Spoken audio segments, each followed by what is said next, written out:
Text, Every Learner Everywhere. Strategies for Success in Online Teaching and Learning. Reprise. January 2022. Norma Halebicki is in a video in the upper right corner.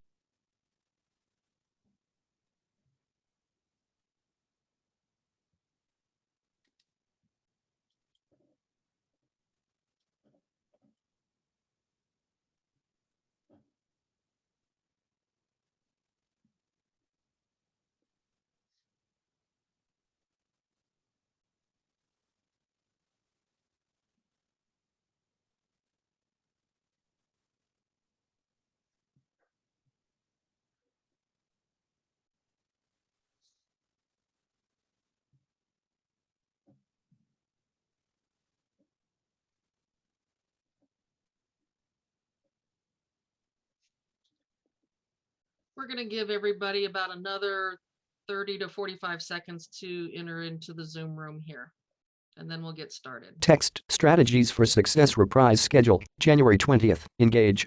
Dr. Carrie McFarland. Dr. Harmony Tucker. January 27th. Flower Darby, author. January 28th. Tanya Butchin, instructional designer. Jennifer Todd, instructional designer.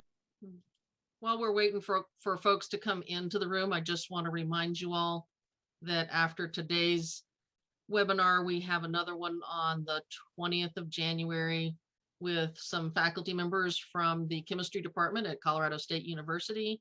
We have on the 27th, Flower Darby, who's the author of Small Teaching. And then we have on the 28th, Tanya and Jennifer, also from Colorado State University, instructional designers there to talk to us about some instructional strategies as well. So we are hoping that we'll be able to see you all come in for that.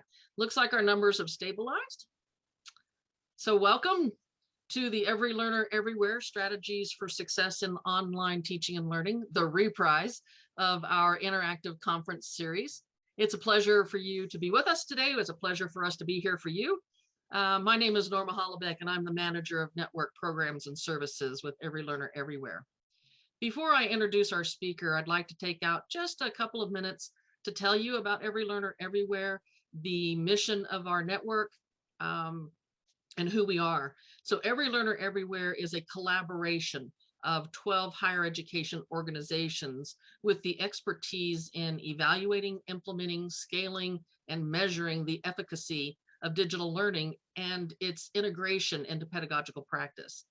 Every Learner Everywhere is one of 3 solution networks sponsored by the Bill and Melinda Gates Foundation. Here at Every Learner, we work with colleges and universities to build capacity among faculty and instructional support staff to improve student outcomes with digital learning. Our mission is to help institutions use new technology to innovate teaching and learning with the ultimate goal of increasing student success, especially for first-generation college students, poverty-affected students, and students of color. A few quick housekeeping notes. We are recording today's presentation, which we will share after the webinar. Throughout the presentation, we welcome your questions in the Q&A section. If participants raise their hand during the presentation, we will not be able to unmute you. However, we will be monitoring the Q&A as well as the chat. So, as a biology professor and a recovering associate dean, I'm excited about today's conversation, starting with the learner, inclusive instruction as teaching with social justice. Our speaker today is Dr. Joel Amidon. Joel completed his doctoral studies at the University of Wisconsin-Madison, go Badgers, and is an associate professor in the Department of Teacher Education at the University of Mississippi. He is, let's see how I get this long list of things here straight. He is a co-host for the Teaching Math Teaching podcast, co-host of the Teacher's Journey, Mile Markers on the Road to Better Teaching podcast, host of the Amidon Planet podcast, and a former high school mathematics teacher. Joel's specializations in mathematics education and the improvement of pedagogy to address issues of equity and diversity. So simply put, Dr. Amidon's work is focused on leading people to love others through teaching. So I am going to now hand it over to Dr. Amidon, and we're going to have some fun here. All right. Good afternoon to most folks here. And let's see, share my screen. Arrows, content, learners, triangle, practice, teacher. Let's try that again. There we go. Slide title, add to Jamboard. Okay. So I think a number of links have been put out there to different, my slides and the website, amazonplanet.com/strategies for success. Just an invitation to add to the Jamboard there. So if you go to that link that's put in the chat, amazonplanet.com/strategies for success, you'll see a link to the Jamboard. There might be a direct link to the Jamboard as well.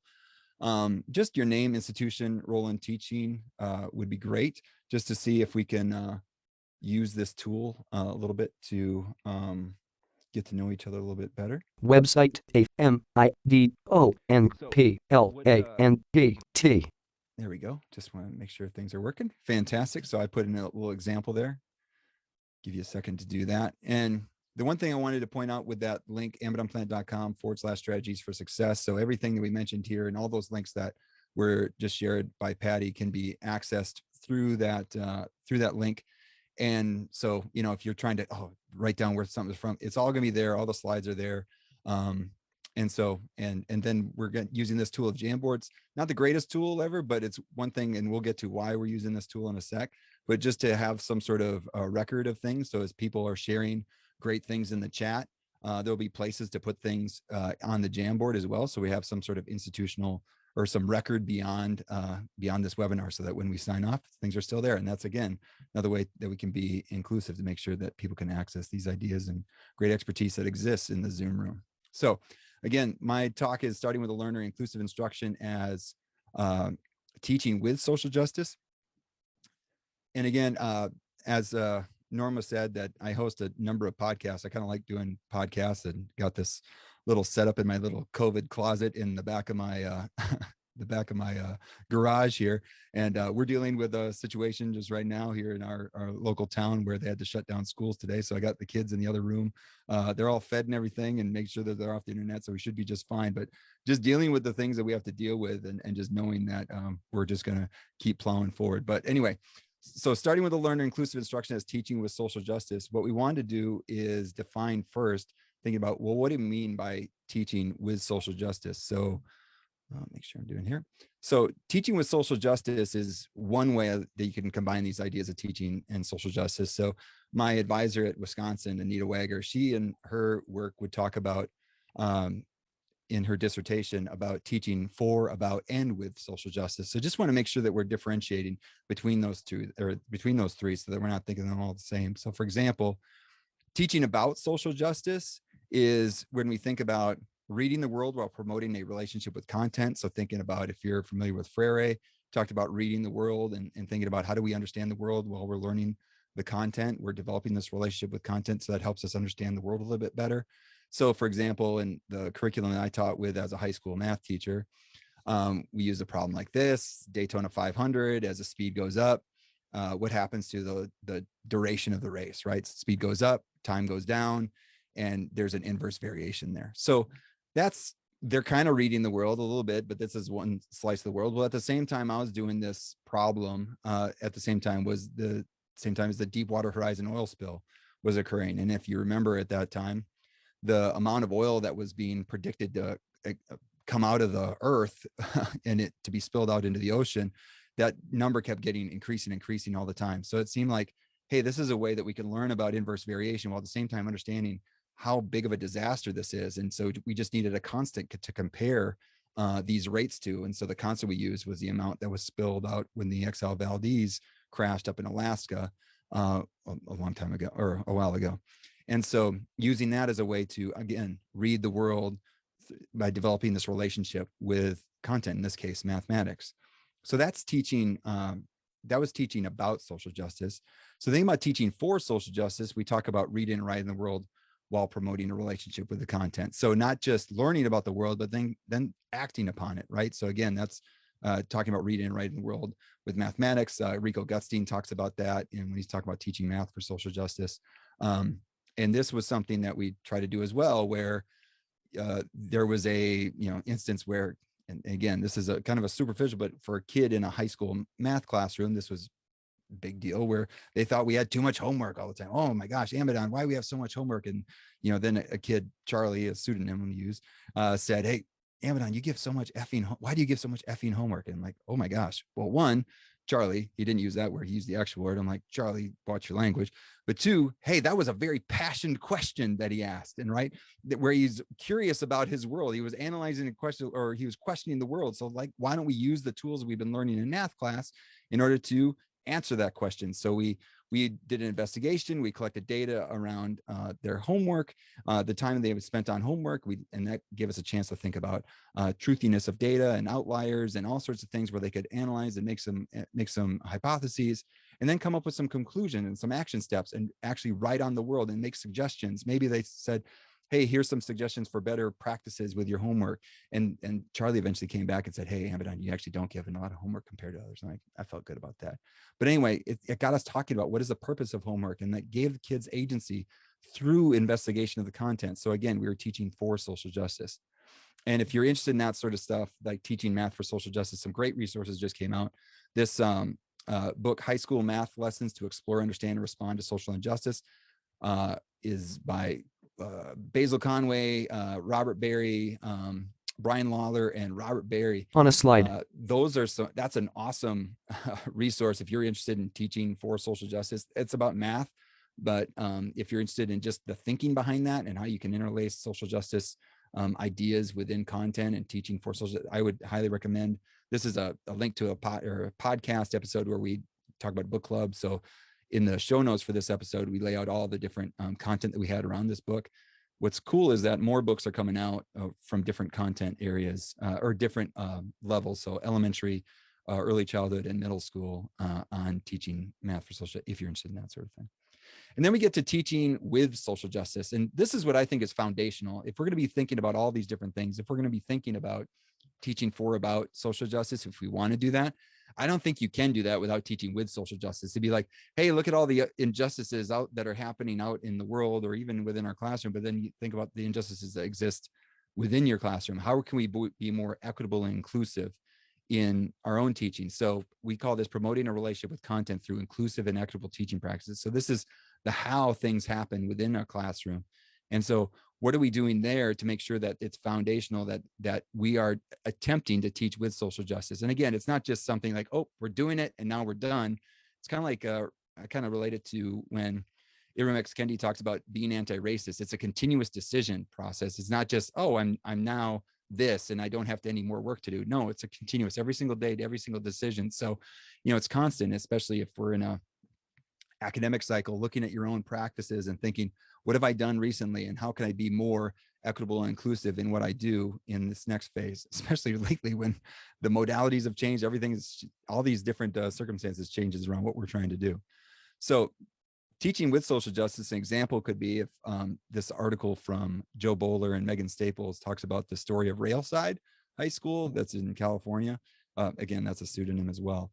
But they looked at this Railside school, which taught with heterogeneous math classes using a reform-oriented approach. And when they did the studies, they did the qualitative and quantitative analysis, they found that in this Railside place, compared to other schools that had more traditional focus, traditional instructional practices, that kids at Railside learned more, enjoyed mathematics more, and progressed to higher mathematics levels. And so looking at what was being done in that school and how they did it using complex instruction, small groups, again, untracked classes, and you saw the kinds of results that they did, it would seem like that would be a better way, a more just way to teach. And then even further papers down the line looked at, for the students that identified as male in the classroom, it really didn't matter between the traditional and the reform-oriented approach versus students that identified as female. There was a big difference. They performed much better in these sorts of classrooms. So it'd be like, what's the just decision, which way to teach? So teaching with social justice would be using such teaching practices, right? So teaching with social justice is about promoting a relationship with content through inclusive and equitable instruction practices. So that is what we're talking about here when we're talking about teaching with social justice. So there's an intent to the things that we want to do in our practice. And so given that kind of definition there, what have you seen or done that could be labeled as teaching with social justice? And so what I want you to do is, you've been to the jam, a number of you have been to the Jamboard and seen, yep, lots of good stuff there. So if you could go to the second page in that Jamboard and think about using that definition. What have you seen or done that could be labeled as teaching with social justice? Joel, in smaller video. Can you provide an answer to that question using that definition? If you head to that Jamboard, back to that Jamboard. Joel gestures from top right. And provide a response. Put a little sticky on there. Joel, in top right video. Give you a minute to do that, because I'm looking to see who's in the room. Text, what have you seen or done that could be labeled as teaching with social justice?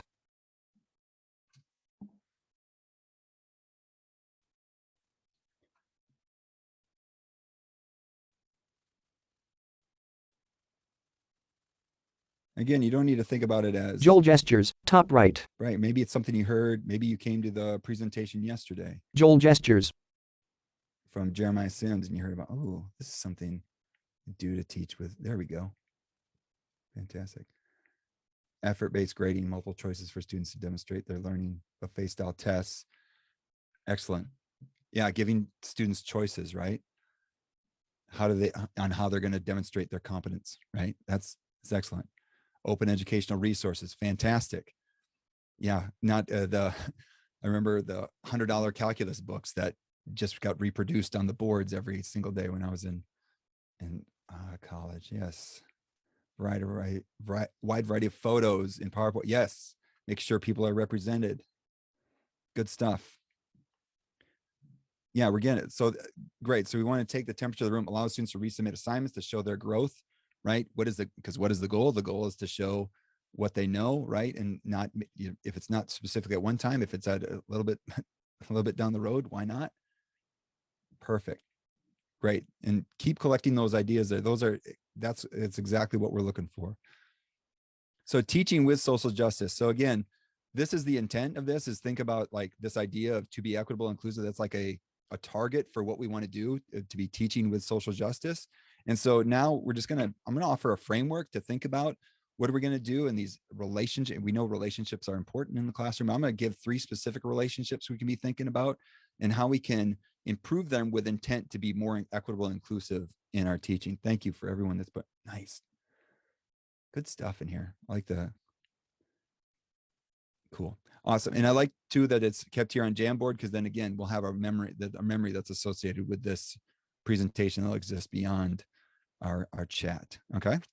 So again, as you see over and over again, I talk about relationships, and really relationships are pretty important. Obviously, we know that relationships with my kids that are just inside and hopefully not on the internet is pretty important. Relationships with my students are important. My relationship with mathematics is important, right? And from my own perspective, and my relationship with how to teach mathematics, which is what I do.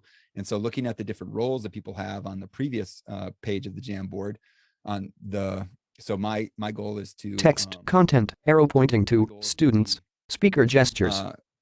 My goal is to be a good teacher of teachers of mathematics, right? And so thinking about that, I'm thinking about the ability to develop a relationship between my students and their relationship with the teaching of mathematics. I need to be thinking about that. That's important, right? And so I was really thinking about this when I was a high school math teacher, and I was getting some like articles like this from, I think this is from NPR or some sort of source like that. And I was hearing about these some cool ways of teaching math, right? And then I look at here and it's listing all these different ways. And I'm just going to read this real quick. Senior Sophie Dietz is dancing in front of a dry erase board, improving math theme lyrics to Christmas carols. Instead of poring over those fat old test books and working on piles of AP practice tests, she and her classmates are learning complicated concepts like integration by parts by making videos about them. Fantastic. Let's put this down as a way to, to offer different ways of teaching with social justice, right? But then you think about this. I want the calculus to be like a scary monster and then we being like superheroes. And if you've seen any superhero movies, what do superheroes do to scary monsters? They cut their heads off. They kill them. Like it's not good, not good. And so that is something that I don't know Sophie, but I would say that, maybe her relationship with math might not be the best. And maybe she's thinking like, hey, I can get rid of what I have to do in math class and never see math again. Maybe that's my goal. And is that a great relationship that we want her to have? And so thinking about your content or what you teach, what what kind of relationship, what is the desired relationship you want your students to have with the content? And so this idea of relationships with content, I originally got it when I was thinking of reading this book, Teaching Problems of Teaching, by Magdalene Lampert from Book cover, Teaching Problems in the Michigan. She's at Michigan State University, I believe, when she was doing this work. But anyway, her lab was a fifth grade math classroom, and she just basically dumped her brain into this book. And so I give this book to beginning teachers and very experienced teachers, because it goes to the base level of like thinking about her decisions at the get-go about how she sets up her classroom. That's really good for a beginning teacher, to even highly theoretical things and advanced strategies and processes that she does in her classroom. So it's a great book. And I talk more about it on podcasts. Again, there'll be nothing but shameless plugs throughout this presentation. But anyway, she talks about facilitating a desired relationship with the content, right? That's the most important thing. Students are learning all sorts of different things about our content, but we want a desired relationship. Like when I'm thinking about the teaching of mathematics, I want to be thinking about, how are we doing problem solving? Or are we teaching kids to be executors of algorithms? Like, no, I want them to see math as a tool to solve problems. A person gestures in the top right video. Yeah. So thinking about that, we have what Maggie Lampert would say is these three core relationships that we need to develop, or that we have a responsibility to develop as a teacher. We need to develop a relationship with students, a relationship with content, and the relationship between the students and content, a facilitatory relationship where we are helping to put things into play to facilitate the desired relationship that we want to give. And so that's something that we design, right? And so those are the practices of teaching. And so in thinking about designing things and designing experiences to put into place, I think about this quote from Halvorson and Halvorson: education is designed for learning. Because like I said, kids are learning, or learning's happening all the time, but education is something that we specifically design in order to happen to get to a specific outcome, or in this case, a desired relationship with the content. And so when I think about design, I like to think about universal design, because it's a way to approach it from a way that's more, again, equitable and inclusive, because again, we could have a knob that we can use to open a door. I got one in this closet here. It's great. You grab it, twist it, and it opens, right? But then what if I want to think about everyone that could be using this space? And can everyone use it? Could a small child use it? Could a small child get locked in here because they can't open the knob, because they don't have the strength to grab it and twist at the same time, or there's the size of their hand is not big enough. Or maybe it's someone that doesn't have a hand. They have some sort of a hook or something that they need to use in order to open the door. So, okay, yes, we can put something like this on and retrofit it. But really, what about if we use universal design and think from the get-go how to make something that's intentionally designed for more people to have access to, right? And so thinking about universal design and interacting with this problem space of teaching is the universal design process. And again, another shameless plug, Yvari Solner, who thinks a lot about universal design. She's one of the co-authors of the article we did, but basically, or that was done. Basically, universal design is about 4 key questions, and really thinking about who will engage in the lesson. Those are the learners, not students, but learners, because what do learners do? They learn, right? So thinking about content, what content will the students engage with? Then we're also thinking about process and product. Or let's kind of cruise through that. Content is what content will the students engage with. Those are pretty self-explanatory. Process, how will the students engage with the content? So thinking about, what are you doing in order to have them, what I would say, like play around with math in my world, or play around with the teaching of mathematics when I'm thinking about teaching teachers. So, and then what will be accepted as evidence of the students' learning? Like back already with when people put in the Jamboard for what they can see as teaching with social justice, there were already some things where people had alternative ways that people could be thinking about that were more equitable and inclusive, thinking about how can students show evidence of their students' learning. So then you overlap these two spaces, the problem space of teaching with this universal design process. We have our students as learners, our content as content. And then we think about process and product as a way to facilitate the desired relationship between content and learners. So again, we're about developing relationships. How are we developing these relationships with these 3 different things in order to get to this desired relationship we want between our learners and the content, right? And so this is what we call practice. So here's an example that I want to use with this framework is So again, I teach elementary math methods, right? So students are coming in and they might not necessarily be as excited about elementary math methods as I am, which is okay. And then thinking about it from the pandemic perspective, where I had to do everything virtually, right? And so I used to have my students, practice teaching, doing some reform-oriented math instruction. Remember, open-ended tasks, using problem solving, in context problems, those sorts of things, in small groups. I would have them used to have them in a face-to-face space, design a problem that they would design as a small group and then put it into play as a small group. But it ended up being a very poor execution of, it didn't work. It didn't really develop the desired relationship. So then when the pandemic hit, and I'm like, I can't have one person or one group teaching a whole, a Zoom room full of their peers. And so what do we have to do? We created these things called virtual teaching groups. So you have, again, a number of pre-service teachers with a variety of relationships with the content already. They might not have much experiences with reform-oriented math instruction. Maybe they had very traditional math instruction. So these virtual teaching groups basically had them design lessons using this basically very simple lesson plan template, where they were asked to name their standard, name a task, or name a standard and see it mapped out on this Achieve the Core website, which I'll show in just a second. Name and link to the task on Illustrative Mathematics, a site that has tasks that are aligned with the standards, that are open, that are just like the kinds of problems we want them to do. They don't have to create them from scratch. And then think about what would they do to launch, explore, and summarize things that they've already done in previous classes, and then put it into play and teach it to their peers in a small Zoom breakout room. And then after they're done, reflect on what happens. And what happens is then they get evaluated on it. And we evaluate them on this rubric. Like, do they plan appropriate and sequential teaching procedures? Did they have innovative opening and closers, right? Do they provide instructions so that people aren't lost in what's happening? Do they convey enthusiasm? Are they, hey, this is good stuff, let's get going on it. Like, are they convey enthusiasm for what they're doing? Are they providing opportunities for people to cooperate with each other?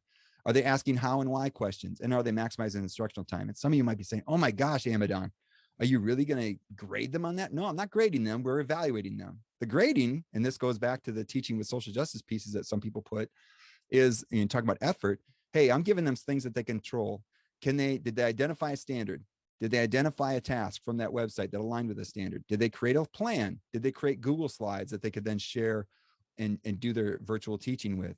And then, yes, we do evaluate them, but if they did the blue stuff, they got full credit. And then if they did this stuff, is like a way for them to get better, because they would do this over and over throughout the semester in this safe space within their methods class where they could make mistakes. They could, and you see that there were some mistakes where people didn't do as well as we wanted them to. We wanted them to get to 2. We see some 1.5s. We see a 1. Hey, that shows them, hey, where do you need to improve for next time? And so this was a good way for them to have a safe space for them to look at, what does this kind of teaching look like, both when they did it and when they experienced it from their peers. And so again, allowing for them to develop a desired relationship with reform-oriented math instruction. Okay. So this is what we're trying to do in thinking about developing these relationships. And so the first relationship we wanted to talk about, again, think about developing these relationships around this idea of to be equitable and inclusive. We want to think about it from so I'm basically going to go through a number of different examples, and then I want to open it up for some feedback. So I'm going to cruise through this one. So first of all, thinking about our content and think about, what are we specifically asked to teach? What are our objectives? What are thinking about some of the things that people listed on the, how do you teach with social justice, or how have you seen teaching with social justice? If you don't know your objectives or what you're being asked to teach, and this is called Webb's depth of knowledge wheel. We use it in a lot of our teacher prep classes, and thinking about our objectives and thinking about Depth of knowledge, DOK. Like, what is for level 1 of this wheel, is kind of a level 1 is like trivia sort of stuff. Like, what are the facts that people need to know? What are the skills? What do they need to know how to do? Then how do you strategically use those facts and skills to do things? And then how do you create things? I'm actually reading the Andy Weir book, Project Hail Mary, same guy who wrote The Martian. But if you watch them, probably most of you have seen if you haven't, go watch The Martian. Martian's a great movie. But in that, throughout, you can see him going through this thing where he's using his facts that he knows. He's able to do certain things. He thinks strategically in order to solve problems, and even creates things using all that work. And so that is this whole idea of knowledge that we want our students to have coming into our classroom. But do we have those objectives listed from our syllabus? Do we know them? Do we know them in ways that students actually know them as well? Are they written in ways that students can approach, that again, they understand what they're being asked to do in the course? Or is it just a miracle when all of a sudden a number shows up that gives them their value from the course? Or do they actually know what they need to, kind of knowledge they need to demonstrate? And so thinking about that from this is what they call the assessment pyramid, to think about, you're going to have a lot more DOK 1 or depth of knowledge 1 stuff in order to build on to get to the DOK 2 stuff. And then creating things, that's really high level stuff. So obviously you're going to have less of that. That's why we're calling it a pyramid and much narrower. So thinking about your objectives and how knowledgeable you are of those, what is your professional organizations that are around your content? There's lots of stuff for math that I could list off, but not all of you are math people, as you can see from the Jamboard. So, but like, for example, Achieve the Core has all these different, they map out the standards, and I want my students to be aware of this. I want to be aware of it, so we can see which standards go into which from the from each grade level, and how important different standards are, and how we can see that, what kind of sort of vertical alignment are there between standards. All this knowledge about the content, if I'm developing that relationship, so I know exactly what I want to teach and how to teach it and how to communicate what students are have to know, then I'm developing that relationship with the content, so I can then express that to my students. So I'm wondering, what have you done that could be labeled as developing a relationship with content in order to be more equitable and inclusive? Joel And points upward. seeing that the Jamboard, Joel points. the Jamboard shut down for a second because there's too many people in it. That's a great problem to have. But if that third slide on the Jamboard, what are people have been doing to develop a relationship with content? So that could be even like hypothetical learning trajectories, or learning, learning trajectories are something too, like exactly from a math perspective, like how do students think about certain concepts? How do you develop certain concepts? Or thinking about, what if there's new standards that are being labeled out there?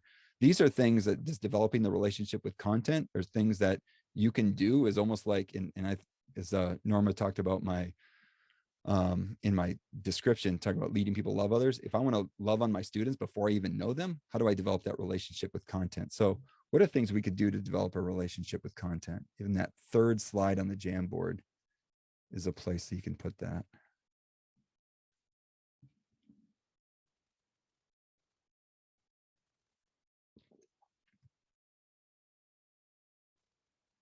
And then if you have any questions so far, you can put something in the Q&A, or else I have the last slide of the Jamboard is what I call a parking lot, which is something I always like to do, a parking lot in if I'm having slides or something like that, in order to basically kind of have a, I don't know, exhaust or release valve for people to put things in case, like, oh my gosh, Amadon's still talking. I got to put a question for him somewhere, or like, hey, I want to make sure something gets addressed. Like I put my own first note there on things. So another way to, and that's something I learned from, there we go. Give the students real world examples, ask them to apply concepts. Also asking, asking students, where might they see this content, right? That you're putting out there? What analogies might they experience, right? Research using autoethnography, fantastic. In his video. Yeah, there's again, shameless plug, a podcast episode is like How to Love Your Neighbor. Dr. Burhanuddin Keskin from the University of Mississippi did some research on autoethnography, and he gave some stories about his own experiences with inclusion or exclusion. It's kind of fascinating article that he talks about in that episode. That really helped me, like, what do I mean by inclusion? I really got a better relationship with that idea after talking with him. I like that autoethnography piece.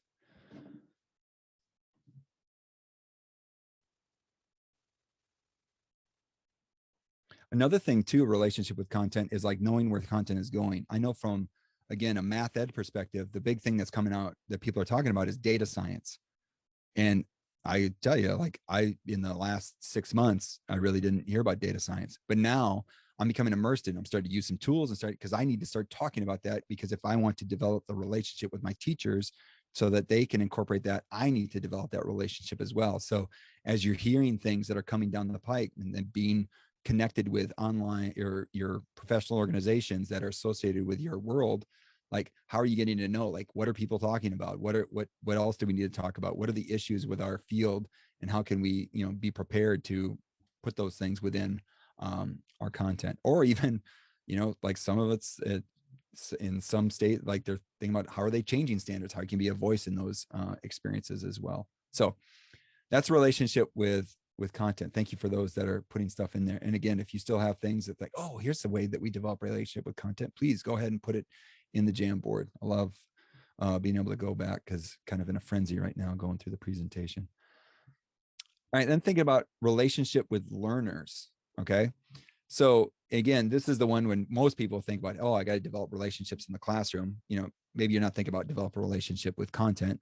Well, this is the one you probably do think about, developing a relationship with learners. And so, you know, thinking about how do we do that, you know, and so you're like, oh, I'll do the back to school survey and like, hey, hand this paper out, you fill out your contact information, what's your favorite color, and all this sort of stuff, which is fine. It shows that you care, but then like, what can you do with that really? Or like, even if it's a survey through you know, you got some sort of Blackboard thing, or, you know, maybe it's even an online discussion. How can you be a little bit more proactive? What are some things that can be done? So what I really like is there's a link to this in the slides, but I'll go to it right here. It's also on Amadon Planet on how to build relationships. But there is this episode of the Hidden Brain podcast, and it's still there, about how Blog post. How to create these connections between the instructors and their students. And even in a way that might not be like you're thinking about, like, oh, I got to know all my students. Well, it's maybe more important that some of this research says that they know you, right? And so the survey from Panorama, it's a free little survey. I've used it before.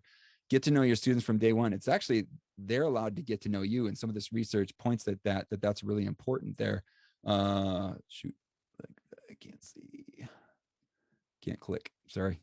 Gotta go back. Try again.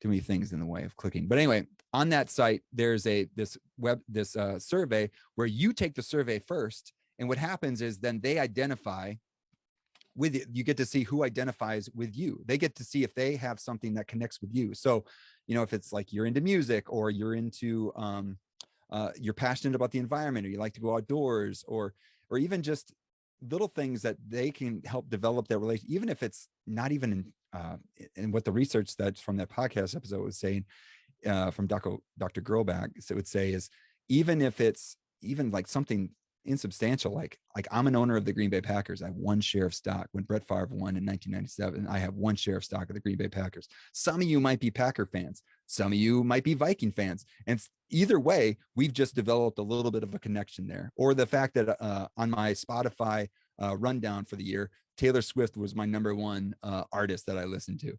Now, some of you might be like, oh my gosh, like, and that's all of a sudden another connection. Or I have a black lab dog that's sitting in the other room, just wondering why I'm yelling in the closet in the back of the garage. All those sorts of things, those developing those connections that we've just did. There's something there with regards to performance that people are willing to, it's like if they have a better relationship with you, they might be willing to have this relationship with this content that you're trying to make the connection with. So that's kind of the goal of that. And so you take the survey, they take the survey, and then they're able to see how they connect with you. And then what's cool is I'll then ask the question, hey, how are we alike? How are we connected? And they'll say, hey, we both like music. Oh, that's awesome. What music are you into? And like, be able to have those sorts of connections. It's a really nice tool to use that you can set up initially to get ready to develop those relationships with your learners. Another one is using any sort of inventory. Like, this is an inventory I like to use. It's really simple, where they have all these words, and then those words align with animals, and those animals align with certain personality types. And is it scientific and, you know, all this? Maybe not, but there's some truthiness to it. And all of a sudden we have a common language to talk about, like, oh, you're a lion, and oh, we got 2 lions in a group, and they might butt heads a little bit, or 2 otters in a group. Hey, make sure someone is paying attention to the details. Or we got a lot of golden retrievers. Everybody's concerned about feelings, you know, so that sort of thing. And dealing with teachers, we've got a lot of golden retrievers in our classes that I teach. But anyway, those sorts of give you, you know, and again, that's one simple inventory, but having stuff like that to have some sort of common language, or maybe you're really into the Enneagram, something like that, where you can develop those relationships with your learners. And then again, my friend Jen Wolf, I mentioned briefly before, developed this huge resource that we shared, or she shared with me before I had to teach in the fall of 2020, where I was like, oh my gosh, how am I going to be teaching online math methods class, which is a lot of hands-on stuff. I didn't even conceive of how I could teach that online. And she gave this resource. I'm definitely going to go here for this. If this is worth the price of admission, folks, like Jen went and like accumulated and developed all these or put together this huge slide deck that if you go to that link in, or if you go to Amazon Planet, it's episode 29, AmazonPlanet.com, episode 29. There's this link to the resources that she shares. Now there's a podcast episode audio, and then there's a video version of it. And she made this slide deck. Probably get 2 copies now. Let's see. So it's a forced copy situation. Wolf references slides. I'm talking big about it. No, I can't get it. I'm going to get 4 of them now. Text, would you like to make a copy of VERSION to resources for collaboration? And anyway, maybe everybody's doing it right now. So, oh, there it is. Okay, very good. So in this slide deck, there's 200 slides. There's a lot of slides, but there's some things that she's done in order, and she's already built them or she's accumulated them, and she gives credit to everyone that she got it from, where, hey, how do we make sure that we're being as, again, equitable and inclusive as possible in what we're using? So she's like, I'm going to do a lot of things in Google Slides. Google Slides is very approachable. If we're going to be using Zoom platform, let's be really intentional about the tools that we have available, right? Not just assume that people have to, or have people have to learn things through word of mouth. Or if I'm going to be using, some Google tools, what am I going to be doing, or some extensions and things, and how to do things with these things. So being very intentional with that. But she does things with building relationships that I really like, and I'm going to speed up to one. So like this is one. And this is like a nice tool where, hey, all she wants you to do is show up, and the way you're going to show, what you're feeling that day is to take a star and drag it to what you're feeling, right? Now, this is, you might think, well, how good is that? Well, one, you're taking the temperature of the class, checking in, you're acknowledging their feelings, you're building a relationship that way, that you're saying, hey, 1 minute of my class time is worth this. But also 2, maybe later on in the class, she's going to have things, and I'll show you something later, where you're going to be sliding things around also around a Google Slide. She wants to prep you for that. Just like if I was going to be using Jamboard for something heavier, I'm introduced it already. I introduced it something very low key, where it's like, hey, what's your name, institution, and what's your role in teaching? And now I'm going to have you do something else, like, hey, how do you think, where do you see teaching with social justice and what you've done or seen lately? So this is a huge resource that's available. I really can't overemphasize. I want you to take advantage of.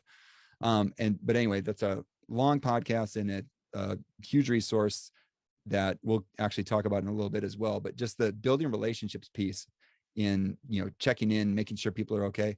Another thing that was mentioned in that episode, which is something that has been one of the best things I've done in my own teaching, is these I call them conversation grids. They're usually called name tents, where if you think about it in a face-to-face environment, this would be a full piece of paper that was folded. And on the top would be, the name Joel Amidon, and Joel Amidon on both sides. And I'd put that in front of me in a face-to-face environment, so everybody knows my name. On the back side, you would fill these in, where I'm going to be giving everyone a question. So a question could be like, if you had $1 billion, what charity would you donate to? Or if you had dinner and could have 3 people from history, who would you invite with and to have dinner with? Or what questions do you have for me about this course? Like anything like that. So you give them a prompt, they give a comment, and then eventually we'd provide a response. And so given we were doing this in a virtual environment, we actually did this where each of these was a Google Sheet. We did one of those forced copy, just like we did with the Google Slides that Jen Wolf put out, and everyone then linked it. And so we had a set of these available, so I could go through and answer back all these different things. And for each week, we had a prompt that we would respond to. And I tell you, this created so many different connections and resources, and then led to problem context that we used. It was such a cool thing to have in order to build that relationship with my learners, in order to best figure out how to teach them, even though it was low key. You think like, What are things that people care about? When people talk about the charities they care about, it's because their mom or dad has sick with something. And oh, so, okay. So now I know when you miss, it's not just because you don't want to be in class, it's because of this situation, or they're trying to deal with certain things in their life. And you're like, okay, I'm becoming a better teacher of them because I have a little bit more knowledge about their experiences. Again, that's just one or two samples from that, that slide deck that I wanted to share. Text. All right. What questions do you have so far? We got one more relationship, but just in case, I'm going to go a little bit quick on this, but on the third thing, developing relationship with learners. I already see weekly check-in modules, fantastic, where students share their experiences for the week, add a self-care component to it. Fantastic. That's actually pretty good too, for me, thinking of, we're going to have, and so, yeah, it's the fourth slide in the Jamboard. If you have ideas on how you can develop relationships with learners, go ahead and put it there. Someone put develop mutual trust. So what are things that you do to develop mutual trust, right? So it could be like doing some of that, sharing some of your life with them. There's trust, right? I'm going to share this detail. Like, I have 3 kids. I'm trusting you a little bit with that, right? Like, maybe some people like, I don't want to share anything about my life. Well, so there is mutual trust. If you want to share them to share about you, you might have to, it's probably going to be a little two-way street there. So consider students' perspectives. Fantastic. All right. I've also, like, developing relationship with learners, making A person sure, is visible in the video conference how window. are we doing with making sure that when considering students' perspectives, how many are we providing? A lot of different perspectives out there that could be allowing for different, asking lots of questions, follow up with survey responses. Fantastic. Again, some of these things are already built in, where also too, if you do that conversation grid, you put something out there, someone provides a response about, my mom is suffering from this. And then, hey, you know what? My mother-in-law is suffering from that as well, right? And so having those conversations, again, develop the relationship, but then also developing like, hey, I'm here. I understand some of those things as well. Or somebody else is dealing with that same thing. Actually, I had something with my GA. She's grad assistant this year. She mentioned in one of her conversation grids that she was interested in teaching in a foreign country like Korea. And I knew somebody that did that. I was like, hey, we could make that connection. And all of a sudden this developed into something where she's going to take advantage of that. So leads to all sorts of things. We develop these relationships. Text, content, learners, practice, teacher. A little close on time. Here we go. Diagram shows connections. So the final relationship, this is where thinking about process and product. So what are we going to do to help them engage with the content? And then what are we going to do to have them show their expertise? We already mentioned some of that with teaching with social justice. A lot of that had to do with process and product. So that's great. And again, I'm going to mention a lot of resources, because here's the thing, when coming back here, and it's actually, the whole thing should be lit up. I have some of it, grayed out a little bit, but you develop the relationship with the content, you develop the relationship with the learners. Those two relationships dictate what we're going to use for process and product. And so, we're talking about, what was mentioned in the description about what Every Learn Everywhere does is build capacity. Okay. So when you're developing a relationship with process and product, you're basically saying, what are the things I could use given these learners with this content? So I know my content, I know my learners now. So I need to be knowledgeable of a variety of ways of attacking content in order to make it so that I can develop this desired relationship with the content. And so I need to be knowledgeable. So like one way to be knowledgeable is like, okay, what are some active and collaborative strategies for inclusive classrooms? What can we do? So this book from Alice Udvari-Solner called Joyful Learning, which again, shameful plug and discussed in this podcast. These are things that teachers actually did within classrooms that she then documented. She didn't just make up a series of things. No, she actually went and saw these things in action and documented and make sure, hey, does this accurately represent something that could actually be done? And it becomes a spark. It becomes something like, oh, I want to have a way to assess an entire classroom very quickly using a prompt, using some sort of formative assessment. Oh, in this book is this thing called Stand and Deliver. Everyone stands up. We provide a prompt. One person provides a response to the prompt. Anyone that has the same response to the prompt and the person that gave it sits down. Then the rest of the class is still standing up. Like, oh, so what else could we do? And then the next person volunteers the response. Everyone has that response, sits down. So then by the time everyone's sitting down, everyone's voice has been represented. Even if all they did was stand up and sit down, still their perspective was represented maybe by someone else. Now you think like, okay, how do you do that online?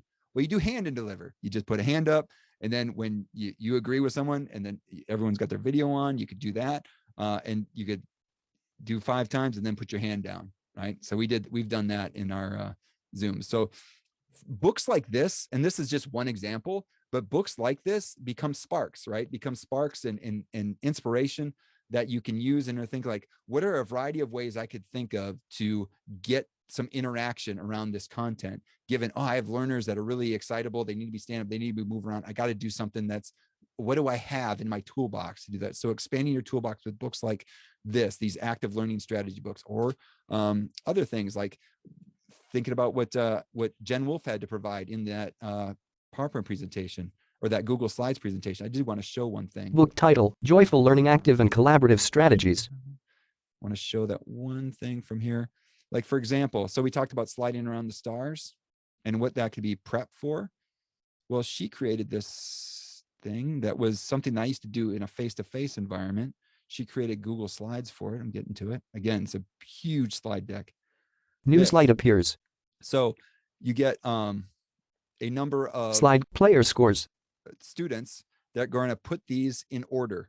The only thing is, if I'm the green player, I'm the green person, we're going to get these in order from least to greatest. And they're different representations of parts of a whole. We want to get these in order from least to greatest. And so I'm going to put Game results. I own these, and only I can slide these in. The other person owns these, then only they can slide these in. And we're going to negotiate together how to get these into place. And we do this in small group Zoom rooms.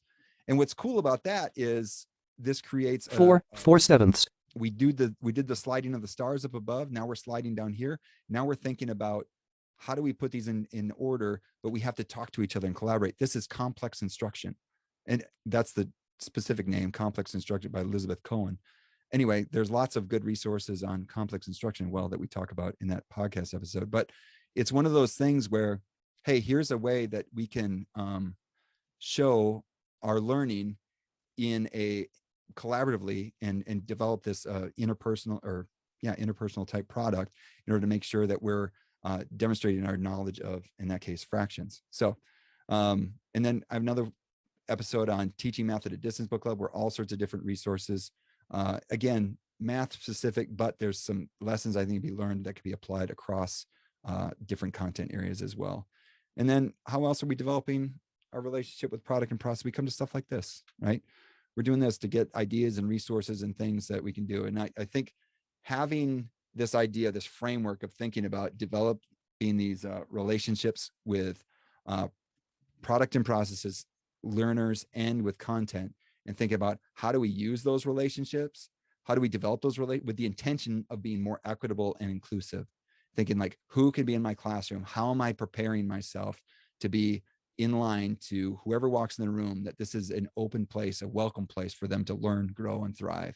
And so I don't know how much time we have. If we have some time, if people can put how they might have developed the relationship with products and processes within the text. What questions do you have? Within the Jamboard. But otherwise, I wonder if there's any, we're kind of to the end where if there's any questions. Basically, again, we're talking about, Norma's talking about building capacity, and I'm trying to, if you have a cup, I'm trying to fill it up with as much ways that you could learn more as possible. But what's cool is seeing what all the other stuff that people have put out into the world as well. So diagram appears. Yeah, I don't know. Was it Patty? Was any questions in the chat?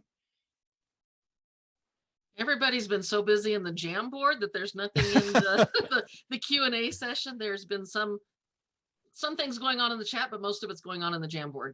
Awesome. Well, let me, I'm going to check that final page of the Jamboard. But there is something that I did want to, so if people are interested in, there's one thing I didn't mention. And it's from Every Learner Everywhere. It's the tool for getting started with equity, a guide for academic department leaders.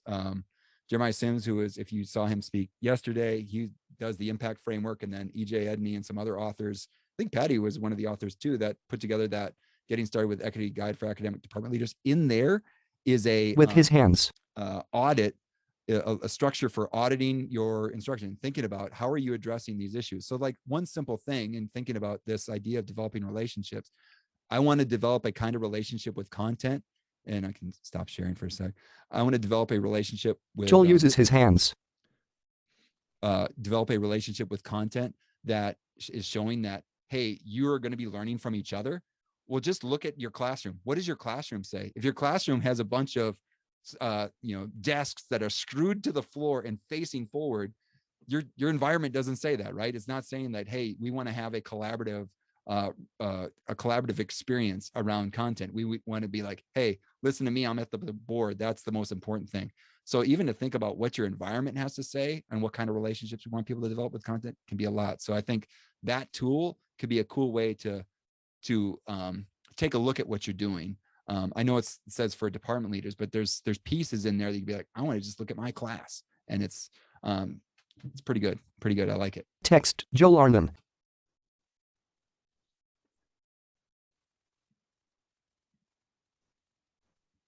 The chat has quieted down. All right. Anyway, so thank you so much for being here. I know we have a kind of a crazy situation here in Oxford where all the schools got shut down. So anyway, but thank you. Oh, we thank you for all your time and your energy and everything that's going on for you. Text strategies for success. This was just a really exciting session. I was really mesmerized by all of the movement in the Jamboard, all the thoughts and all the activity. I'm excited to see that people can do better than me and they can pay attention to the Jamboard and listen to you at the same time. Patty and I were talking about, we're so into the listening to what you have to say, we were forgetting to check the chat. A person gestures. This was really wonderful. This was exciting. Thank you, Joel, for such an energetic and enthusiastic session that we had for today. I do want to let our audience know that you can access the Strategies for Success recordings using the Strategies for Success YouTube channel. Patty's going to toss that link in the chat for you. We do ask that you take a few minutes out to complete our survey for today's presentation. That link is also going to be put in the chat. If you've got something going on immediately after, don't worry about it. We'll send you the link to the survey as well as the link to the YouTube channel in the email that follows up tomorrow that you'll get regarding the webinar here. Just some quick notes. Don't forget, we've got some more Strategies for Success presentations, the 20th, the 27th, and the 28th. And then also just to touch, we've got a WCET webcast coming up on the 20th. And one of the panelists is our executive director, Jessica Rowland Williams. So that's going to be an exciting conversation. And then on coming up in January through May, we've got a partnership with Achieving the Dream, and there's an operationalizing equity, social justice, and inclusion to transform teaching and learning. It's a webinar series. It's going to be really awesome. So we hope to see you all looking for that as well. Text upcoming events. Just visit the Every Learner website, our workshop page, our resources page. We've got a lot of stuff on there for you all. Again, thank you to Joel, and thank you to our audience for participating in today's discussion. We look forward to seeing you next week for our webinar, Engage, Using Adaptive Courseware and Digital Technology to Enhance Student Learning, as well as hope to see you at future Every Learner Everywhere events. We want y'all to have a wonderful day and enjoy your long weekend if you get a 3-day weekend. See ya. Text January 27th, March 9th, April 12th, and May 4th webinar series.